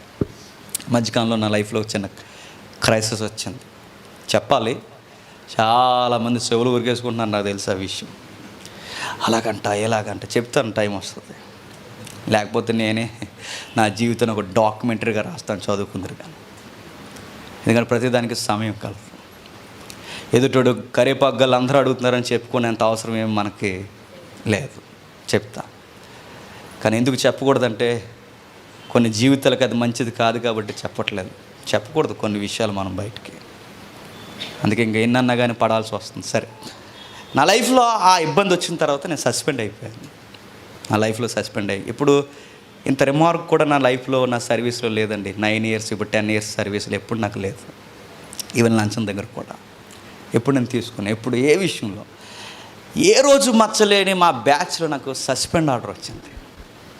ఆర్డర్ కాపీ ఎవరు తెచ్చారో చెప్పిన, నన్ను అత్యధికంగా గౌరవించే మా సీనియర్ సుపీరియర్, ఆ పెద్ద ఆయనే నువ్వు సస్పెండ్ అయ్యో పలానా విషయం అని కాపీ ఇస్తున్నప్పుడు నేను ఎంత ఏడ్చుంటాను ఒకసారి మీరు ఆలోచించండి. ఆ విషయం నా గుండెల మీద గుద్దేసినట్టు అయిపోయింది. ఆయన తెచ్చాడు, ఆయన నా ముఖం ఏం చూడలేకపోతున్నాడు. నీకు ఇలాంటి ఒక పేజ్ వస్తుందని నేను ఎప్పుడు అనుకోలేదాన్ని. ఆయన ఒకటే మాట అన్నాడు, ఓర్చుకో దేవుని పిల్లలంగా, తప్పదు ఓర్చుకో అన్నాడు. అంతే. మౌనంగా ఉండిపోయిన కాపీ నేను తీసుకున్నాను. నాకు జాబ్కి వెళ్ళాలని ఇంట్రెస్ట్ కూడా పోయింది. చూడండి ఆయన పరిస్థితులు ఎలా ఉంటాయి చూడండి. కొన్ని పాఠాలు దేవుడు నాకు నేర్పిస్తున్నాడని చాలా లేటుగా అర్థమైంది. కానీ నాకు అర్థం కానంతకాలం నేను అనుకున్నది అని చెప్పి నాకు చాలా పెద్ద పనిష్మెంట్లు జరుగుతున్నాయి అనుకున్నాను. సస్పెండ్ అయిపోయాను. అప్పటి వరకు నాది క్రైమ్ డివో. ఆ క్రైమ్ డివోలో నాకు చాలా బాగా కుదిరేది దేవుని పని చేయడానికి. వారంలో 2-3 రోజులు నైట్ డ్యూటీలు చేసేవాడిని, నైట్ క్రైమ్ డ్యూటీ. మిగిలిన 3 రోజులు డేట్లు ఇచ్చేవాడిని. ఆదివారం వచ్చేసరికి ఎవరినో ఒకరిని బతిమలాడుకుని, ఈ సండే నాకు ఆఫ్ ఇచ్చేయండి ప్లీజ్ ప్లీజ్ ప్లీజ్, నేను వెళ్ళకపోతే కొన్ని 100 మందికి వాక్యం చెప్పలేనని. మళ్ళీ వాళ్ళకి ఏదో అలా కొన్ని రాయితీలు ఉంటాయిగా, రాయితీలు అంటే ఆడికి యాపిల్స్ కొని అవి కొని ఇవి కొని మొత్తం మీద 7 కొని, బ్రాందీ కొనలేదులేండి, అవి కొన్ని ఇవి కొన్ని మొత్తం మీద దాన్ని కాక పెడితే నాకు సండే ఏదో ఇలా ఆఫ్ తెచ్చుకునేవాడిని. మళ్ళీ ఒకవేళ ఆడ ఆఫ్ నేను తీసుకుంటే ఆడు నాకు ఒక ఆఫర్ ఇచ్చేవాడు, రేపు ఎక్స్ట్రా డ్యూటీ నువ్వు నాకు చేస్తానంటే నీకు ఆఫ్ ఇస్తానండి వాడు సండే. ట్రబుల్ అయ్యేవాడిని, అలాగే చేసేవాడిని. చాలామంది డేట్లు అడిగేవారు, వారానికి 3 రోజుల కన్నా డేట్లు ఎక్కువ ఇవ్వలేము, ఎందుకంటే ఆ 3 రోజుల నైట్ డ్యూటీలో కష్టం కనుక 7 కల్లా నైట్ డ్యూటీ ఎక్కడ నాకు అవసరం. ఆ తర్వాత ఏం జరిగిందంటే సస్పెండ్ అయిపోయాను. ఇంతకన్నా లా అండ్ ఆర్డర్ కన్నా క్రైమ్ డ్యూటీ చాలా బాగుంది. ఇప్పుడు క్రైమ్ ఉన్న మంచి డ్యూటీ కూడా పోయింది. ఇప్పుడు మళ్ళీ నేను లా అండ్ ఆర్డర్కి వస్తే రేపు నుంచి నేను సువార్త కూడా వెళ్ళాలి అనుకుంటుంది. లా అండ్ ఆర్డర్ అసలు ఖాళీ ఉండదు. నేను ఎక్కడికి వెళ్ళడం కూడా ఇంకా అయిపోయింది, సువార్త ఆగిపోయింది. ఇక జాబ్ జాయిన్ అవ్వడం కష్టం, జాబ్ మానేద్దాం. మరో పక్కన క్వశ్చన్, ఆడి మీద ఎలిగేషన్ వచ్చిన వల్లనే జాబ్ పోయింది అంటారు. ఇప్పుడు జాబ్ మానేస్తే, ఇప్పుడు ఈ జాబ్ మానేస్తే ఇప్పుడు వాళ్ళ వల్లే నా జాబ్ పోయిందంటారు. ఇప్పుడు ఏం చేయాలి? మానేయాలా? వెళితేనేమో ఖాళీ ఉండదు, ఏం చేయాలి? అలా టైంలో నాకు మరలా జాయిన్ అవ్వమని 6 months తర్వాత నాకు కాల్ లెటర్ వచ్చింది. నాకు వెళ్ళాలని మనసు లేదు. ఆ కష్టాలు కన్నీళ్ళకి వచ్చేసరికి దేవుని దైవాలు ఏంటంటే బిజీ షెడ్యూల్ సురేష్ నాకు రెడీ చేసి ఉంచాడు. అన్న ఒక్కరోజు కూడా ఖాళీ లేదు, డైలీ మీటింగ్సే, బాధలన్నీ మర్చిపో, నన్ను కలిసి తిరిగేద్దామని. 10 ఏళ్ళు చేతితో అప్పు చేసాం, అన్నీ అయిపోయినాయి. మరి ఆ దెబ్బకి అన్నీ ఖాళీ అయిపోయినాయి. 10 ఏళ్ళు అప్పు చేసి డీజిల్ కొట్టేసి మొత్తం తిరుగుతూనే ఉన్నాం. ఆ తిరుగుతున్న టైంలో ఆర్డర్ కాపీ వచ్చింది. ఇప్పుడు నాకు 6 నెలలు నాన్ స్టాప్ మీటింగ్స్కి వెళ్ళాను. ఇప్పుడు జాయిన్ అవ్వమంటే మనసు నాకు నచ్చట్లా, ఇదే బాగుంది రోజు మీటింగ్స్. ఇప్పుడు వెళ్ళి జాయిన్ అవుతూ ఇప్పుడు నన్ను లా అండ్ ఆర్డర్లో పెట్టేస్తారు, ఖచ్చితంగా అవుతూ. ఇప్పుడు ఎలా ఎలా ఎలా ఎలా దేవా నీ చిత్తం ఏంటో నాకేం అర్థం అవ్వట్లేదు. ఇది పనిష్మెంట్ అనుకోవాలో, నువ్వు నాకు ఏదన్నా వరం దాచుంచావు అనుకోవాలి, నాకేం అర్థం అవ్వట్లేదు, నాకేం చేయాలి తెలియట్లేదు. అందరూ అన్న మాట ఏంటంటే, అవసరమైతే ఒక 1 year చేసి మానే తప్ప ఇప్పుడు కానీ మానేసావంటే వాళ్ళు చేసిందే నిజం అనుకుంటారు, మానుకు వెళ్ళన్నారు. అందరు ఇచ్చిన సలహా మేరకు వెళ్ళాను, తీసుకెళ్ళారు. ఎస్పీ ఆఫీస్లో విఆర్ అని ఉంటుంది, విఆర్లో పెట్టారు. ఆ విఆర్లో ఏముండదు, విఆర్లో ఏమిటంటే అలా వెళ్తాం, ఇలా కనబడతాం, అలా వచ్చేస్తాం. నేను అనుకున్నాను ఇదేదో ముందే సస్పెండ్ అయిపోతే బాగున్నాం, ఇది క్రైమ్ కన్నా బాగుంది. సండే పిల్లలు, నైట్ పిల్లరు, జస్ట్ ఉదయం 10 గంటలకు అలా లుక్ వేసి వస్తే మళ్ళీ పిల్లరు. నేను అనుకున్నాను ఈ గొడవ ఏదో ఒక 1 year బ్యాక్ వస్తే బాగుంది, ఇంకా ఎక్కువ మీటింగ్లు తిరిగేద్దాం కదా అనుకున్నాను. తర్వాత ఒక రోజు ఎక్కువ రోజులు విఆర్లో ఉంచారు, ఏదో దానికి అటాచ్మెంట్ ఇస్తారు. ఒక డిఎస్పీ గారికి నన్ను అటాచ్మెంట్ ఇచ్చారు. స్పెషల్ కేసులు ఇవి, ఆ ఓపెన్గా చెప్పకూడదు. ఆ కేసులు కడుతున్నప్పుడు ఆయన దగ్గరికి ఎవరు వెళ్ళరు, చాలా ఆనెస్ట్ పర్సన్ అనమాట, ఎవరు వెళ్ళరు. నన్ను బలవంతంగా ఆయన దగ్గర తోసేశారు. ఎవడు వెళ్ళడం, ఇంకా ఆ రోజు నేను అనకుండా మౌనంగా ఉండేసరికి నన్ను తోసేశారు. నేను అనుకున్నాను, దేవుడు నాకు ఏటి ఈ పరీక్షలు, నాకు ఇప్పుడు ఇతను కూడా నన్ను ఎక్కడికి కాదని వాడు అయిపోయింది, నా లైఫ్ అంతా అయిపోయింది. కానీ విషయం ఏంటి చెప్పనా, సండే మరలా చెప్తున్నాను, సండే ప్రతిరోజు ఎవరినో బతిమలాడుకోవాల్సిన నేను ఈరోజు అంత కష్టాల నుంచి బయటకు వచ్చిన తర్వాత ఎవ్రీ సండే నాకు ఆఫే. ఇప్పుడున్న ఈ డ్యూటీలో నేను ఎవడో సండే వెళ్ళడం అసలు నేను ఎక్స్పెక్ట్ చేయండి అని చెప్పిన. పోలీస్ డిపార్ట్మెంట్లో ఇంత స్పేస్ సండే ఆఫ్ దొరుకుతుందని ఎవడు ఎక్స్పెక్ట్ చేయడండి. నాకు వచ్చిన కష్టం ఈరోజు నాకు ఎలా ఉందో చెప్పిన, ప్రతి వారం దేవుని సన్నిధిలో నేను గడపచ్చు. మరో విషయం చెప్పిన, అప్పుడు వారానికి 3 రోజులే మీటింగ్స్. అప్పుడు వారానికి, ఇప్పుడు క్రైమ్లో ఉన్నప్పుడు వారానికి 3 రోజులే మీటింగ్స్. ఇప్పుడు వారానికి 3 రోజులు కూడా ఖాళీ లేదు, మొత్తం డేట్. ఎందుకంటే ఈవినింగ్ అయితే డ్యూటీ ఉంటుంది, ఎవ్రీ డే మీటింగ్, అంతే. పగలంతా డ్యూటీ, నైట్ అంతా మీటింగ్. నేను ఊహించింది ఏంటి చెప్పిన, అంత కష్టం వెనకాల ఇంత దాచి ఉంచాడని నాకు తెలియదు. అప్పుడు అనుకున్నాను, ప్రభువా నాకు ఎలా అయిపోతుంది ఏంటని. కానీ మనకు తెలియంది ఏంటి చెప్పిన, కొన్ని ఆయన ఎందుకు చేయిస్తున్నాడో దగ్గరుండి మనకి ఎప్పటికీ తెలియదు. అలాగే దేవుని విషయంలో మనం ప్రార్థన చేస్తాం, దేవా నేను సస్పెండ్ అవ్వకూడదు అంటే క్రైమ్లోనే ఉంది నేను. ప్రభువా నాకు అలా ఉండకూడదు, ఇలా ఉండకూడదు, నాకు ఎలా ఉండకూడదు అంటే ఏమో నేను ఎక్కడుందునో. ఏం జరిగింది, నీ ఇష్టమని వదిలేసాను. ఈరోజు నాకు ఎలా ఉంది? చాలా హ్యాపీగా ఉంది. బాధ అయితే గుండెల్లో ఉంది, కానీ నా దేవుని పని చేయడానికి చాలా స్పేస్ ఉంది. అందుకే 1 year చేసావా, 2 years చేసావా, 5 years చేసావా, ఎన్ని ఇయర్స్ నువ్వు ప్రేయర్ చేసావు, నీకు ఎందుకు ఆన్సర్ రావట్లేదంటే నువ్వు అనుకునే ఆన్సర్ కాదు, చెప్పండి, ఆయన అనుకునే ఆన్సర్ ఏదో ఉంది. అది కనిపెట్టు, దాని కొరకు కనిపెట్టు. అది ఎప్పటికీ తెలియదా? ఆయన ఎప్పటికీ ఓపెన్ చేయకపోతే ఒకే ఒకటి, నీకు ఏదైతే అర్థమవుతుందో దాని ప్రకారం నడిచి వెళ్ళిపో తప్ప, నీకు అర్థం కాని విషయాల కొరకు నాకు ఆ ఉద్యోగం ఎందుకు ఇవ్వు, ఈ పిల్లని ఎందుకు చేయవు, ఈ విషయంలో నాకు ఆర్థికంగా ఎందుకు సపోర్ట్ చేయవని కొన్ని విషయాలు నువ్వు అడిగితే అవి ఎప్పటికీ చెప్పు. ఎందుకంటే కొన్ని రహస్యాలు ఆయన వశం, ఆయన ఎప్పటికీ వాటిని గూర్చి ఆయన చెప్పడు. ఎందుకంటే అవి చెప్పినా మనకు అర్థమవుతుంది. మరో విషయం చెప్తాను, ఎందుకు ఇన్ని గ్రహాలు ఉన్నాయి, 3వ గ్రహం భూగ్రహం ఒకటి ఉంటే సరిపోద్ది కదంటే మనకు తెలియదు. అది ఏ బ్యాలెన్స్లో పెట్టాడో మనకు తెలియదు. ఇప్పుడు వాచ్ ఉంది, ఎదరు 3 ముళ్ళే కనబడుతున్నాయి మనకి. ఈ 3 ముళ్ళే కనబడుతున్నప్పుడు 3 ముళ్ళు ఎందుకు, ఒక ముళ్ళు ఉంటే బాగుండు అనుకుంటే నిన్ను ఇంకేమంటారు చెప్పు.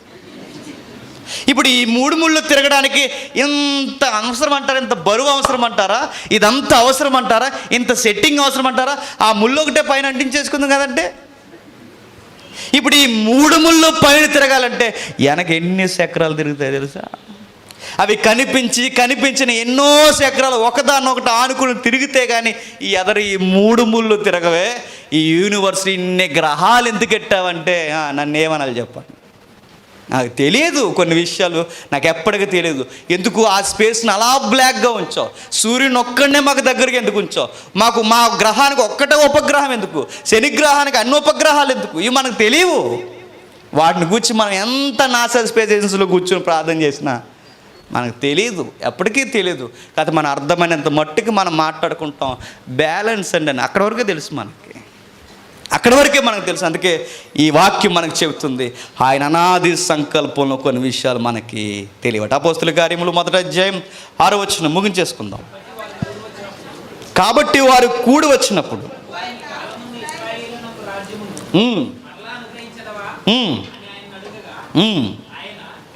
ఆయన కాలములను సమయములను తండ్రి తన స్వాధీనమందు ఉంచుకొని ఉన్నాడు, వాటిని తెలుసుకొనటం మీ పని కాదు. అక్కడ ఒక మాట ఉంది చూడండి, కాలములు సమయములు ఆయన వశము అంటే ఇందాక మనం చదువుకున్న ద్వితీయోపదేశ కాండంలో ఆయన స్వాధీనములో అంటే కొన్ని రహస్యాలు చెప్పండి యెహోవా వశం అన్నాడు. అంటే కాలం ఎందుకు ఇలా ఉంది, కాలానికి 24 hours ఎందుకు ఉంది, పగలు 12 గంటలు ఎందుకున్నాయి, రాత్రి 12 గంటలు ఎందుకున్నాయి, అసలు కొన్ని విషయాలు ఈ సిస్టమ్ ఈ ఐడియాలజీ ఎందుకు ఎలా పెట్టామన్నది మనకు ఎప్పటికీ తెలీదు. ఎందుకంటే ఆయన వశం.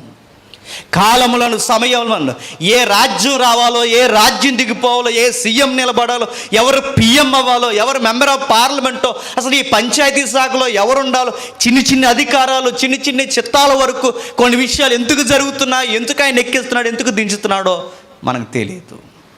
కొన్ని రహస్యాలు ఎప్పటికీ తెలియవు. ఆయన అన్నాడు, కొన్ని ఎప్పటికీ ఆయన దగ్గర ఉన్నవి తెలియవు, కానీ ఒకటి మీకు బయలుపరచబడింది, అది చేసుకుంటూ ముందుకెళ్ళిపోండి అన్నాడు. మీకు అర్థమైందో లేదు? అక్కడ ఉంది. అక్కడ మీకు ఎప్పటికీ తెలియని ఒక రహస్యం ఉంది, మీకు ఎప్పటికీ తెలిసిపోయిన ఒక రహస్యం ఉంది. తెలియనిది ఒకటి ఉంది, తెలిసింది ఒకటి ఉంది. మీకు ఓపెన్ చేయబడింది ఏంటంటే ఇదిగో మీకు బయలుపరచబడిన అనాది సంకల్పంలో ఆ ప్రభు అయిన యేసుక్రీస్తుని గూర్చి ఈ భూ దిగంతాల వరకు సాక్షులై ఉంది. ఇది ఓపెన్ అయిపోయింది. మనకు ఓపెన్ అయిపోయిన రహస్యం ఏంటంటే ఆయన ఉనికిని ఈ లోకానికి చెబుతూ తిరగాలట, సువార్త చేయాలట, ప్రతి ఒక్కరిని శిష్యులుగా మార్చాలట, భూ దిగంతాల వరకు ప్రకటన చేయాలట. ఇది దేవుని చిత్తం. ఆయన చిత్తంలో ఒకటి బయలుపరచబడింది, ఆయన చిత్తంలో ఎప్పటికీ ఒకటి బయలుపరచబడదు. అది రాకడైనా, ఈ విశ్వం యొక్క ఉనికైనా, అంతకుముందు డైనోసార్స్ అవి ఎందుకు పుట్టాయి, ఇప్పుడు ఎందుకు పోయాయి తెలియదు. ఎందుకు పుట్టాయో, అవి ఎందుకు అలా జరుగుతున్నాయో తెలియదు మనకి. ఈ చరిత్రలో ఇవన్నీ ఎందుకు కొన్ని అలా కాలగతంగా ఎందుకు కలిసిపోతున్నాయి, కొన్ని విషయాలు మనకు తెలియదు. మనకు తెలిసిందల్లా ఒక్కటే, బయలుపరచబడిన విషయాలు మనకు తెలుసు తప్ప బయలుపరచబడిన విషయాలు మనకు తెలియవు. బయలుపరచబడిన విషయాలు ఈరోజు మొదటి లైన్, ఆయన సార్వభౌమ అధికారంలో కొన్ని విషయాలు మనకు ఎప్పటికీ తెలియవు. ఆయన సర్వాధికారములో కొన్ని బయలుపరచబడి, అంటే మనం అర్థం చేసుకోవడానికి చెప్పినవి కొన్ని మనకి బయలుపరచబడతాయి. అవి మాత్రమే మనకి తెలుస్తాయి. ఇప్పుడు చదవండి ద్వితీయోపదేశకాండం 29వ అధ్యాయం 29వ వచనం. రహస్యములు మన దేవుడైన యెహోవాకి చెందును, అయితే మనం ఈ ధర్మశాస్త్ర వాక్యములన్నిటినీ అనుసరించి నడుచుకున్నట్టు బయలుపరచబడినవి. వాక్యం అనే బాగా వినాలి. ధర్మశాస్త్ర వాక్యములో కొన్ని విషయాలు బయలుపరచబడ్డాయి. ధర్మశాస్త్ర వాక్యం అంటే, ఆజ్ఞలంటే వాక్యం. ఇప్పుడు ఈ బైబిల్లో కొన్ని విషయాలు బయలుపరచబడ్డాయట. ఇవి చదువుకుంటూ పాటిస్తూ ఆ ఎథిక్స్ ఏవైతున్నావో మనం విన్నాంగా, ఆ మోరల్స్ ఏవైతున్నావో వాటిని పాటిస్తూ ముందుకెళ్ళిపోవాలి. ఎందుకంటే ఇవి మనకి బయలుపరచబడ్డాయి. కొన్ని రహస్యాలు ఉన్నాయి, అవి ఎప్పటికీ మనకి తెలియదు. ఒక మాట నేను చెప్తాను. ఆర్టీ యాక్ట్ అని ఒకటి ఉంది ప్రజాస్వామ్యంలో, తెలుసుగా, రైట్ ఇన్ఫర్మేషన్ యాక్ట్. ఈ యాక్ట్ కాంగ్రెస్ గవర్నమెంట్లో వచ్చింది. అది పట్టుకెళ్ళి నువ్వు ఎక్కడైనా ఇదిగో ఆర్టీ ప్రకారం, ఆర్టీ యాక్ట్ ప్రకారం అక్కడ ఏం జరుగుతుందో నాకు చెప్పండి అని ఎవరైనా అడగవచ్చు. అది ఎలాంటి వారైనా అడగవచ్చు. ఎందుకంటే నీ మీద జరుగుతున్న ఏ విషయం అయినా నువ్వు రైట్గా నీకు కావలసిన సమాచారం తీసుకోవడానికి ప్రభుత్వం ఆ హక్కుని కల్పించింది. ఎలాంటి రహస్యమైన, అది సుప్రీంకోర్టులో ఉన్నా లేదా ఈ సార్వభౌమ అధికారం ప్రభుత్వం దగ్గర ఎక్కడున్నా అక్కడున్న విషయం మాకు తెలియాలని మీరు అడిగితే ఖచ్చితంగా ఆర్టీ యాక్ట్ ప్రకారం లీగల్గా మీరు క్లెయిమ్ చేస్తే ఆ విషయం మీకు చెప్పాల్సిందే. యాక్ట్ అలా ఉంది. కానీ గమనికండి, చెప్పిన మనం ప్రజాస్వామ్య ప్రభుత్వంలో ఉన్నా మనం రాజు పాలనలో ఉన్నామంటే గుర్తుపెట్టుకోండి. ఆ రాజు ఎవరు? మహారాజు ఆయన. మనం ప్రజాస్వామ్య పాలనలో ఆర్టీ యాక్ట్ వర్తిస్తుందేమో కానీ రాజు మహారాజు దగ్గరికి వెళ్ళి ఆర్టీ యాక్ట్ ప్రకారం నెక్స్ట్ మంత్ నాకు జాబ్ వస్తుంది రాదంటే నీ ఆర్టీ యాక్ట్ నువ్వు మడతెట్టుకుని అంటాడు ఆయన. ఆయన చెప్పడు. ఆయన ఆర్టీ యాక్ట్ ప్రజాస్వామ్యంలో వర్తిస్తుంది తప్ప ఈ యాక్ట్ ఆయన దగ్గర పనిచేయదు. ఎందుకంటే ఆయనది ప్రజాస్వామ్య ప్రభుత్వం కాదు. చెప్పండి, ఆయనది ప్రభు పాలన, ఆయన రాజు పాలన. ఆయన కింద కొన్ని మనకు చెప్పాడు, కొన్ని చెప్పడు. ఆయన చెప్పినవి చేయాలి, చెప్పని వాటి గురించి ఎప్పుడు మనం అడగడానికి మనకు హక్కు, ఏ ఆర్టీ యాక్ట్ ప్రకారం ఆయన అడగడానికి మనకు హక్కు లేదు. ఎపిసీలకు రాసిన పత్రిక మొదటి అధ్యాయం, ఎపిసీలకు రాసిన పత్రిక మొదటి అధ్యాయం 10-11 వచనాలు ముగించేసుకుందాం. ఎపిసీలకు రాసిన పత్రిక మొదటి అధ్యాయం 10-11 వచనాలు. నీ సంకల్పమును బట్టి ఆయన పరలోకములో ఉన్నవే కానీ భూమి మీద ఉన్నవే కానీ సమస్తమును క్రీస్తునందు ఏకముగా సమకూర్చవలనని తనలో తాను నిర్ణయించుకొనెను. మరియు క్రీస్తునందు ముందుగా నిరీక్షించిన మనలను తన మహిమకు కీర్తి కలిగినట్లు దేవుడు తన చిత్త ప్రకారమైన సంకల్పమును బట్టి మనలను ముందుగా నిర్ణయించు. చూసారా ఏమని రాస్తున్నాడు? తనలో తాను నిర్ణయించుకున్నాడట. తనకంటూ ఒక చిత్తం ఉందట. ఆ చిత్తములో మనకి ఎంతవరకు ఎలిబ్రేట్ అయిందంటే యేసు ప్రభు యొక్క సుగును మనలో కనబడి ఆయనకి మహిమకరంగా ఉండాలన్న విషయం వరకు మనకు తెలిసిందట. ఎందుకు ఇంతమందిని ఏర్పాటు చేసుకున్నా, ఎందుకు ఎంతమంది వెళ్ళిపోతున్నారో కొన్ని విషయాలు మనకి తెలియవట. ఎప్పుడు మీరు గుర్తుపెట్టుకోండి, ఇస్కరియోతు యోధాను ఎందుకు పుట్టించావు? ఆ వచనం మనకు పూర్తిగా ఆ విషయం మనకి ఎప్పటికీ తెలియదు. మనం అనుకుంటాం పుట్టకపోతే బాగుండు, చెట్టు వేయకపోతే బాగుండు, అది లేకపోతే బాగుండు. అప్పుడు దేవుడు అనుకుంటు నువ్వు లేకపోతే బాగుంటారు, క్వశ్చన్ లేకపోయినా అనుకుంటాడు. అవన్నీ కాదు, గుర్తుపెట్టుకోండి. దేవుడు కొన్ని విషయాలు చెప్పడు. యాకోబు మంచిగా సువార్త చేస్తున్నప్పుడు యాకోబుని ఖడ్గము చేత చంపేశారు. మనం అనుకుంటాం అయ్యో యాకోబు ఉంటేగా యోహాను యాకోబు కలిసి ఇంకా బాగా సువార్త చేసేవారు, ఎందుకు చంపేశాడు? దేవుడు ఎందుకు పర్మిషన్ ఇచ్చాడంటే మనకు తెలియదు. స్టెఫెను మంచి ప్రసంగికుడు, చెబుతుండగా రాళ్ళు ఇచ్చి కొట్టేస్తున్నప్పుడు ఎందుకు దేవుడు ఆ టైంలో రాళ్ళు ఆపొచ్చుగా, యోధులను రక్షించవచ్చుగా, ఎందుకు ఆపలేదంటే ఒక కోణం మనకు తెలుసు, ఆ మరణమే పౌలును ప్రేరేపించిందని. ఇంకా ఏముందంటే ఇంకా ఆ మరణం వెనకాల ఏముందో మనకి తెలియదు. మనకి పైన ఏం జరిగిందో ఆ కేసు వరకే తెలుసు. రాళ్ళు ఇచ్చి కొట్టారని తెలుసు, కొట్టిన వారు ఎవరో తెలుసు, అసూయపరులని తెలుసు, ఇదంతా మనకు తెలుసు తప్ప పై అవుట్లైన్స్ మనకు తెలుసు. కానీ ఆయన చనిపోవడానికి దేవుడు ఎందుకు పర్మిషన్ ఇచ్చాడో మనకి తెలియదు. ఏమో ఆయన చావును బట్టి ఎంతమంది ప్రేరేపింపబడతారు. ఇంకా ఒకటే రెండేటి ఎన్ని విషయాలు మీరు చూడండి. కొన్ని విషయాల్లో మనకి దేవుడు ఎందుకు పర్మిషన్ ఇస్తున్నాడో తెలియదు. స్టెఫెనును చంపడానికి ఒప్పుకున్న దేవుడు దావీదు మీదకి సింహం వచ్చినప్పుడు దావీదుని చీల్చే శక్తిని ఇచ్చాడట. దానియేలుని సింహాల బోన్లు వేస్తే సింహాల నోళ్ళ దగ్గర నుంచి దానియేలుని విడిపించాడట. సింహాల నుంచి దేవుడు దానియేలుని విడిపిస్తే మరి స్టెఫెనుని మనుషు నుంచి ఎందుకు విడిపించలేదు తెలియదు. ఆయన సర్వాధికారంలో, ఆయన అనంతమైన చిత్తంలో ఇది ఎందుకు ఇలా చేస్తున్నావు మనకు తెలియదు. మరి మనకేం తెలుసు? నీకు చావు నిర్ణయిస్తే దాని కొరకు చనిపోవడం దేవుని చిత్తం అయితే చనిపో, అది తెలుసు మనకి. ఇదిగో సింహాల బోన్లో పడవేసినప్పుడు చావో రేవో ఆయన వైపు చూడడం వరకు నీకు బయలుపరచబడితే అదే చేయి. సింహాల నుంచి రక్షించవచ్చు, రక్షించకపోవచ్చు. అందుకే మనం నేర్చుకోవాల్సిన సూత్రం ఈరోజు మొదటి తరగతిలో ఆయన సర్వాధికారానికి తలదించడం తప్ప అది ఎందుకు అలా జరుగుతుందని అడగడానికి మనకు రైట్స్ ఎప్పటికీ లేవు. అందుకు ఒక పాట త్వరలోనే వస్తుంది, ఒక పాట విందురు కానీ నా బాధలోంచి ఒక పాట వచ్చింది. ట్యూన్ అడిగారు, ట్యూన్ లేదు పెయిన్ ఉందని చెప్పాను. నో ట్యూన్, పెయిన్ ఉంది కానీ గాడ్స్ గ్రేస్ ట్యూన్ కూడా చాలా బాగా వచ్చింది. విందురు కానీ ఆ సాంగ్లో ఉన్న ప్రతి లైన్లో ఉన్న ఒక్కొక్క మాటని చెప్పిన, నాకంటూ ఏమొద్దయ్యా నా జీవితమే నీదని అనుపలం అదే.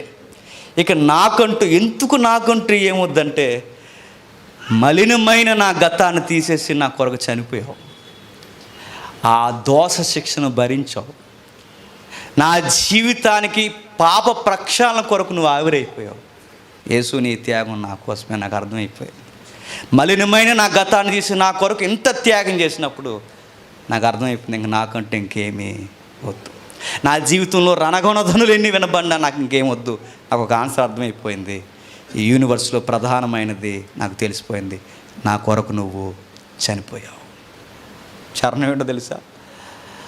బంధువులే బాధించి వెళ్ళిపోయిన, స్నేహితులు చూడనట్టు అలా వెళ్ళిపోయిన, రాళ్ళు రువ్వి మీదేసేసిన, రక్కసి శ్రమలు నన్ను అలిమేసిన, నా వారే నన్ను నమ్మేసిన అనుపలవి నువ్వు ఉంటే నాకు చాలంతే. నాకంటే ఇక ఏమొద్దయ్యా నా జీవితమే నీదేనే. ఇది సాంగ్ మనకు అర్థమైతే పాట అంతే. ఇక ఆ పాటలో ఆయన చిత్తం అర్థమైపోయింది. అది శ్రమ అయినా ఇష్టమే, బాధ అయినా ఇష్టమే, బందికానైనా ఇష్టమే, బంధువులు తెలిసిన ఇష్టమే, ఏమైపోయినా ఇష్టమే. నా జీవితంలో చీకటి కమ్మేయడం, నాకు పాఠాలు నేర్పించడం ఇష్టమైతే అది నాకు ఇష్టమే. నాకు అర్థమైపోయింది, ఏమైపోయినా నాకంటే ఏమీ వద్దయ్యా. ఎందుకని గాడ్స్ విల్ దేవుని యొక్క చిత్తం ఏంటంటే మొదటగా మనం నేర్చుకున్నాం, ఆయన మొదటి సర్వాధికారంలో కొన్ని విషయాలు మనకు ఎప్పటికీ తెలియవు. 2 బయలుపరచబడిన విషయాలు ఉన్నాయి, అవి మనకు తెలుస్తాయి, ఆజ్ఞ రూపంలో ఇవ్వబడ్డాయి. 3 ఆయన కొన్ని పర్మిషన్ మనకి ఇస్తాడట, అవి కూడా మనకు తెలుస్తాయి. ఈ మిగిలినవి ఏంటో వచ్చేవారం చూద్దాం. మిస్ అవ్వకండి. ఇది కేవలం ఏదో ఇది సిస్టమేటిక్ థియాలజీ డాక్టరీకి సంబంధించింది అనుకోకండి. మనం ఈ సిద్ధాంతం అలా వినగా మన ఫ్యామిలీస్ కూడా ఎలా ఉండాలో మనకు తెలుస్తుంది. ఇది ఫ్యామిలీ డాక్టరీన్ ఉంది, అలాగే ఇంటర్నల్గా లేదా అవుట్ సైడ్లో గాడ్స్ విల్ అనే డాక్టరీని కూడా మనం స్టడీ చేస్తాం. అందరికి అర్థమవుతుందిగా. వచ్చే వారం విందాం, ప్రార్థన చేసుకుందాం.